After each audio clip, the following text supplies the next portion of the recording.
Hello all, இன்னைக்கு வந்து geography சீரீஸில் நம்ம பார்க்க போகிறது வந்து ஏர் மாஸ் பற்றி பார்க்க போகிறோம். ஸோ என்னோட ப்ரீவியஸ் வீடியோஸ்லாம் நீங்கள் இன்னும் பார்க்கல அப்படின்னா தனியாக பிளேலிஸ்ட் வந்து க்ரியேட் பண்ணியிருக்கேன், நீங்கள் செக் பண்ணிக்கோங்க. ஜியோகிராஃபி, என்விரான்மெண்ட் இதுக்கெல்லாம் தனித்தனி பிளேலிஸ்ட் இருக்குது, எக்கனாமிக் தனி பிளேலிஸ்ட் இருக்குது. ஸோ செக் பண்ணி பாருங்கள். இப்போ டாபிக் உள்ள போகலாம். ஸோ ஏர் மாஸ் அப்படின்றது என்ன அப்படின்னு பார்க்கும்போது, ஏர் மாஸ் அப்படின்னா ஒரு லார்ஜ் பாடி ஆஃப் ஏர் வந்து ஒரு லேண்டு மேலேயோ இல்லை ஓஷன் மேலேயோ இருக்குது. இந்த ஏரில் வந்து எந்த ஒரு வேரியேஷனும் மோஸ்ட்லி இருக்காது, பார்க்கறதுக்கு ஒரே மாதிரி இருக்கும். ஸோ என்ன வேரியேஷன்ஸ் இருக்கும் அப்படின்னா, டெம்பரேச்சர்லேயோ இல்லை ஹியூமிடிட்டிலையோ ஹரிசாண்டலில் லிட்டில் வேரியேஷன்ஸ் இருக்கும். ஸோ அந்த மாதிரியாக இருக்கக்கூடிய ஏரை வந்துட்டு நம்ம என்னன்னு சொல்லுவோம்னா ஏர் மாஸ் அப்படின்னு சொல்லுவோம். ஸோ இந்த ஏர் மாஸ் அப்படின்றது எப்படி ஃபார்ம் ஆகுது? ஸோ ஏர் மாஸ் அப்படின்றது வந்து இப்போ ஒரு பர்டிகுலர் ஏர் வந்து ஒரு ஹோமோஜினியஸ் ரீஜன் மேலே இருக்குது அப்படின்னு வச்சுக்கலாம். ஹோமோஜினியஸ் ரீஜன் அப்படின்றது என்னென்னா ஒரு வாஸ்ட் ஓஷனாக இருக்கலாம், இல்லை ஒரு லேண்டாக கூட இருக்கலாம். ஸோ இது மேலே வந்து இந்த ஏர் அப்படின்றது இருக்குது அப்படின்னா, அந்த லேண்ட் வந்து இப்போ ஹீட் ஆகுது அப்படின்னா அதுக்கு மேலே இருக்கக்கூடிய ஏர் அப்படின்றதும் ஹீட் ஆகும். ஸோ அப்போ அந்த ஏரோட கேரக்டரிஸ்டிக்ஸ் பார்த்திங்கன்னா மோஸ்ட்லி வந்து ஒரே மாதிரி இருக்கும், ஆனால் ஹரிசாண்டலில் சில வேரியேஷன்ஸ் இருக்கும். ஸோ இப்படி தான் வந்து இந்த ஏர் மாஸ் அப்படின்றது வந்து உருவாகுது. இது வந்து ரொம்ப லாங்கர் டைம் இருக்கிறதுனால இந்த ஏர் வந்துட்டு மூவ் ஆகாமல் ரொம்ப நாள் இருக்கிறதுனால இதோட கேரக்டரிஸ்டிக்ஸ் வந்து இப்படி வருது அப்படின்னு சொல்கிறாங்க.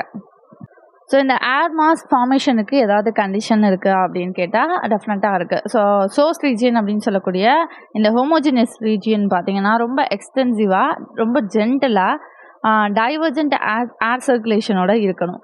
அண்ட் தென் பார்த்திங்கன்னா இந்த ஏரியாஸ் எல்லாமே வந்து ப்ரெஷர் வந்து ரொம்ப அதிகமாக இருக்கலாம், அது கூடவே வந்துட்டு ப்ரெஷர் டிஃப்ரென்ஸ்ன்னு பார்க்கும்போது ரொம்ப குறைவாக தான் இருக்கணும். ஸோ அந்த மாதிரி இருக்கக்கூடிய ஏரியாலெல்லாம் பார்த்திங்க அப்படின்னா இந்த ஏர் மாஸ் அப்படின்றது வந்து க்ரியேட் ஆகும். ஸோ அடுத்து நம்ம பார்க்க போகிறது சோர்ஸ் ரீஜியன். சோர்ஸ் ரீஜியன் அப்படின்றது வந்து ஹோமோஜினியஸ் ரீஜியனை தான் நம்ம சோர்ஸ் ரீஜியன் அப்படின்னு சொல்லுவோம். இந்த ஹோமோஜினியஸ் ரீஜியன் அப்படின்றது என்ன, ஒரு வாஸ்ட் ஓஷனாக இருக்கலாம், இல்லைனா வந்து ஒரு லேண்டாக இருக்கலாம். ஸோ இதை தான் நம்ம சோர்ஸ் ரீஜியன் அப்படின்னு சொல்ல போகிறோம். ஸோ வேர்ல்டுலேயே வந்து முக்கியமான சோர்ஸ் ரீஜியன் எது அப்படின்னு பார்க்கும்போது ஹை ப்ரெஷர் பெல்ட் தான் முக்கியமான சோர்ஸ் ரீஜியன், அதுவும் சப்ட்ராபிக்ஸில். ஸோ இந்த சோர்ஸ் ரீஜியன் அப்படின்றது வந்துட்டு இந்த ஏர் மாஸ் இருக்கிற இடத்துல வந்துட்டு மாய்ஸ்சர் அண்ட் ஹீட்டோட ஈக்குவலிபிரியமாக வந்து எஸ்டாப்ளிஷ் பண்ணுது. அதே மாதிரி இப்போ இன்கேஸ் வந்துட்டு இந்த ஏர் மாஸ் இந்த சோர்ஸ் ரீஜனுக்கு மேலே இருக்கக்கூடிய இந்த ஏர் மாஸ் மூவ் ஆகி போகுது, அந்த சோர்ஸ் ரீஜனை விட்டு மூவ் ஆகி போகுது அப்படின்னாலும் இதோட அப்பர் லெவலில் பார்த்தீங்க அப்படின்னா அதோட ஃபிசிக்கல் கேரக்டரிஸ்டிக்ஸை எந்த லெவல்லையும் வந்து மாற்றாது, ரொம்ப ஸ்டேபிளாக இருக்கும். இது எதனால் அப்படின்னா, நார்மலாக வந்து அந்த நின்றுட்டு இருக்கக்கூடிய ஏர் அப்படின்றது ஸ்டாக்னண்ட்டாக அந்த இடத்துல நின்றுட்டு இருக்கக்கூடிய ஏர் அப்படின்றது வந்து பார்த்திங்கன்னா மோஸ்ட்லி வந்து ஸ்டேபிளாக இருக்கும். ஸோ இதனால வந்துட்டு எந்த ஒரு கன்வெக்ஷன் அப்படின்றது வந்து இதில் வந்து ஃபார்ம் ஆகாது. ஏன் அப்படின்னா இது ஸ்டேபிளாக இருக்கிறதுனால. ஸோ அதே மாதிரி கண்டக்ஷன், ரேடியேஷன் இது எல்லாமே வந்து இந்த ஸ்டாக்னண்ட் ஏரில் நடக்கிறது அப்படின்றது வந்து அந்தளவுக்கு கிடையாது. ஸோ அடுத்து நம்ம பார்க்க போகிறது ஏர் மாஸோட கிளாஸிஃபிகேஷன். ஸோ ஏர் மாஸை எப்படி வந்து கிளாஸிஃபை பண்ணலான்னா, ஃபஸ்ட்டு வந்து சோர்ஸ் ரீஜியனை பேஸ் பண்ணி கிளாஸிஃபை பண்ணலாம்.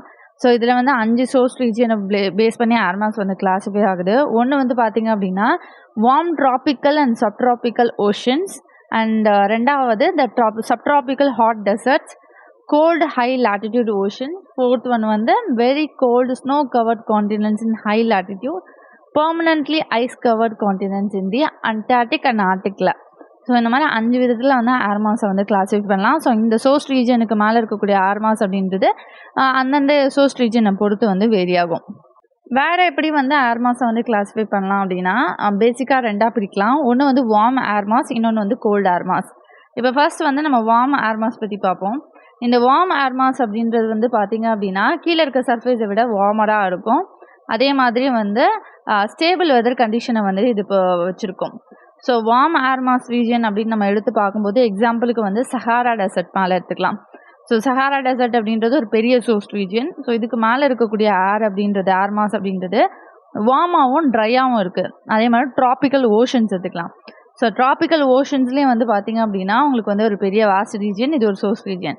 இந்த சோர்ஸ் ரீஜனுக்கு மேலே இருக்கக்கூடியது வந்து பார்த்திங்க அப்படின்னா வார்மாகவும் மாய்ஸ்சராகவும் இருக்கும். ஏன் அப்படின்னா அது டெசர்ட், அங்கே ட்ரையாக தான் இருக்கும்.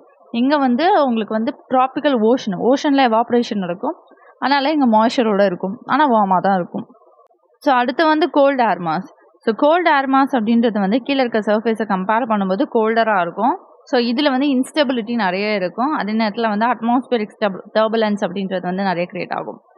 ஸோ நெக்ஸ்ட் வந்து இதோட சோர்ஸ் ரீஜன் எடுத்துக்கிட்டிங்க அப்படின்னா நிறைய பிரிக்கலாம். ஒன்று வந்து Arctic ocean. So Arctic ocean மேலே இருக்கிறது வந்து ரொம்ப கோல்டாக இருக்கும், அதே நேரத்தில் மாய்ஸ்டாக இருக்கும். சைபீரியா எடுத்துக்கலாம். ஸோ சைபீரியா ஒரு சோர்ஸ் ரீஜன். இங்கே இருக்கிறது வந்து கோல்டாகவும் ட்ரையாகவும் இருக்கும். நார்த்தன் கனடா கோல்டாகவும் ட்ரையாகவும் இருக்கும். சதர்ன் ஓஷன் கோல்டாகவும் மாய்ஸ்டாகவும் இருக்கும். ஸோ ஓஷனுக்கு மேலே இருக்கக்கூடிய ஏர் எல்லாமே முதல் பார்த்தீங்கன்னா அது வந்து கோல்டு ஏர் மாஸாக இருக்குது அப்படின்னா மோஸ்ட்லி மாய்ஸ்டாக இருக்குது. லேண்டுக்கு மேலே இருக்கிறது கோல்டு ஏர் மாஸாக இருந்துச்சு அப்படின்னா ட்ரையாக இருக்குது. ஸோ வேறு எப்படி ஏர் மாஸை பிரிக்கலாம் அப்படின்னு பார்த்தீங்கன்னா வேறு வந்து maritime tropical, continental tropical, maritime polar, continental polar, continental Arctic அப்படின்னு சொல்லிட்டு வேறு 5 விதமாக பிரிக்கலாம். ஸோ இதோட டிஸ்ட்ரிபியூஷன் மேப்பை வந்து நாங்கள் இதில் அட்டாச் பண்ணுறேன். ஜஸ்ட் வீடியோவை பாஸ் பண்ணிவிட்டு எந்தெந்த இடத்துல என்ன மாதிரியான ஏர் மாஸ் இருக்குது அப்படின்றத ஜஸ்ட்டு வந்து ஒரு 5 மினிட்ஸ் வந்து பாருங்கள், எழுதி பார்க்கலாம். ஸோ அந்த மாதிரி எழுதி பார்த்து ஒரு வாட்டி பார்த்து வச்சுக்கோங்க மேப்பில். ஸோ ஏர் மாஸ் அப்படின்றது வேர்ல்டு வெதரில் வந்து எப்படி இன்ஃப்ளூயன்ஸ் பண்ணுது. So vertical distribution of temperature, moisture இது ரெண்டத்தையும் இன்ஃப்ளூயன்ஸ் பண்ணுறது இந்த ஏர் மாஸ் தான். ஸோ எவ்வளோ டெம்பரேச்சர் இருக்குது, எவ்வளோ மாய்ஸ்சர் இருக்குது, இது எல்லாத்துக்கும் இந்த ஏர் மாஸ் தான் காரணம். ரெண்டாவது விஷயம் அப்படின்னு பார்த்தீங்கன்னா இப்போ வந்து ஓஷன்லேருந்து வந்து மாய்ஸ்சரை எடுத்துகிட்டு அதை வந்து காண்டினென்ட்ஸ்க்கு எடுத்துகிட்டு போய் அங்கே வந்து மழை பெய்ய வைக்கிறதும் இந்த ஏர் மாஸ் தான். அது மட்டும் இல்லாமல் லேட்டன் ஹீட்டை வந்து இது டிரான்ஸ்போர்ட் பண்ணுது. நிறைய இடங்களில் சைக்ளோன்ஸ், ஆன்டி சைக்ளோன்ஸ் இது எல்லாமும் உருவாகிறதுக்கு இந்த ஏர் மாஸ் தான் காரணம். ஸோ இதோட இந்த வீடியோ முடிச்சுக்கலாம். அடுத்த வீடியோவில் அடுத்த டாபிக் பற்றி பார்க்கலாம். இந்த வீடியோ உங்களுக்கு ரொம்ப யூஸ்ஃபுல்லாக இருக்குது, ரொம்ப நல்லா இருக்குது அப்படின்னு நீங்கள் ஃபீல் பண்ணிங்கன்னா உங்கள் ஃப்ரெண்ட்ஸ் எல்லாருக்கும் ஷேர் பண்ணுங்கள், லைக் பண்ணுங்கள். உங்களோட நிறைகள் குறைகள் ஏதாவது இருக்குது அப்படின்னா கீழே கமெண்ட் பாக்ஸில் சொல்லுங்கள். மறக்காமல் சப்ஸ்கிரைப் பண்ணுங்கள். தேங்க்யூ ஃபார் வாட்சிங்.